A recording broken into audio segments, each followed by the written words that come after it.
Recent computer component price gouging has made this the worst possible time to upgrade or build a gaming PC.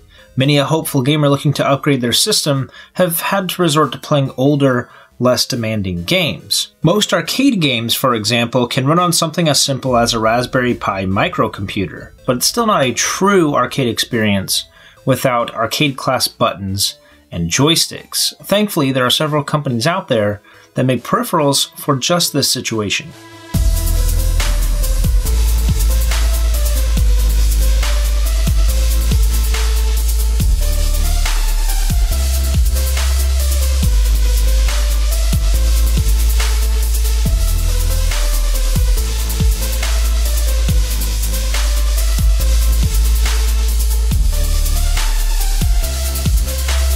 X-Arcade is a US-based arcade component manufacturer, and they make everything from replacement buttons and joysticks to desktop peripherals, which is what we'll talk about today, all the way up to full cabinets. But specifically today, we're taking a look at the X-Arcade Tank Stick with Trackball. Now, this is a peripheral that's meant to either be set on some type of stand or simply sit on top of your desktop and allowing you to play games on your computer with arcade class buttons and joysticks. So if you've ever used an old arcade system in the past, it's going to feel exactly the same.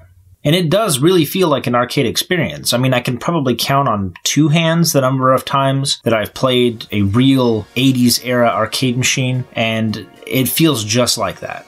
The joysticks are responsive and tactile, and they don't feel mushy or plastic. The buttons are very springy and can be pressed in rapid succession. The trackball is heavy and gives quite a bit of resistance, but the precision gap keeps your fingers from getting pinched. The X-Arcade Tank Stick with Trackball comes with 2 joysticks for potential 2-player head-to-head combat.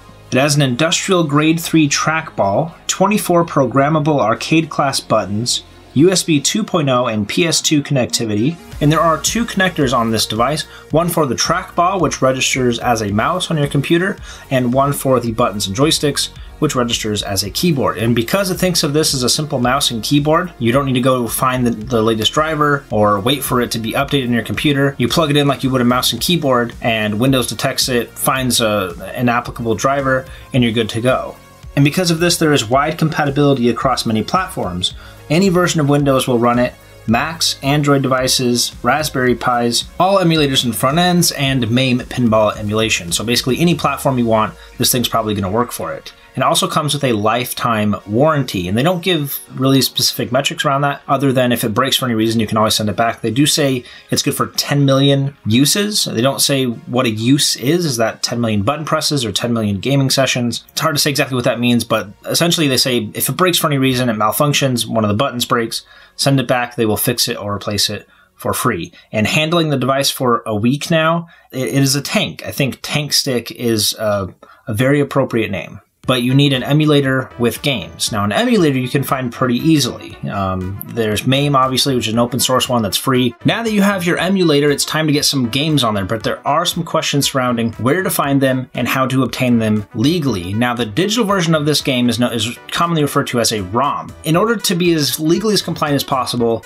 you need to own a physical copy of the game, and you need to pull the ROM from the game yourself. The laws differ from country to country and even state to state, so do your own research and figure out what's legal in your area, but it's very hard to come across a physical copy of these games this many decades later. It's hard to make the argument that you're doing market harm to a publisher that doesn't exist anymore and doesn't sell the game, because it's not like you're avoiding a sale because the game isn't even for sale, right? Now, that is not a legal defense, okay?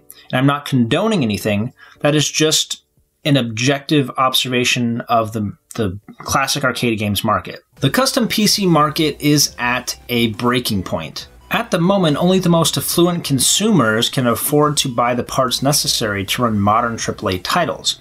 In contrast, I don't think there's a PC made in the last 20 years that's incapable of running the arcade games that I just mentioned. Picking up an authentic arcade controller and enjoying some retro bit blasting while we wait for component prices to return to some form of normalcy doesn't seem like a bad idea.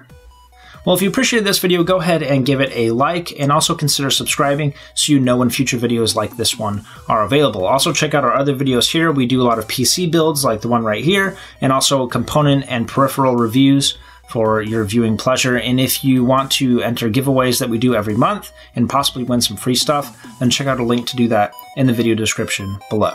Thanks again for watching, and I will catch you guys in the next one.